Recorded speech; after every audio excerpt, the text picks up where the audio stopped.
নুসরাত জাহান রাফিকে পুড়িয়ে হত্যার ঘটনায় জড়িতদের দৃষ্টান্তমূলক শাস্তির দাবিতে ফেনীতে মানববন্ধন হয়েছে। দুপুরে শহরের শহীদ মিনারের পাদদেশে এ কর্মসূচি পালন করা হয়। জেলার বেশ কয়েকটি সংগঠনের ব্যানারে মানববন্ধনের নানা শ্রেণী পেশার মানুষ অংশ নেন।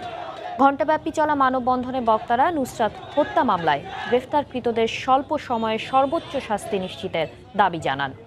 হত্যাকাণ্ডে প্রত্যক্ষ ও পরোক্ষভাবে জড়িত সবাইকে বিচারের আওতায় আনার দাবি জানানো হয় কর্মসূচি থেকে।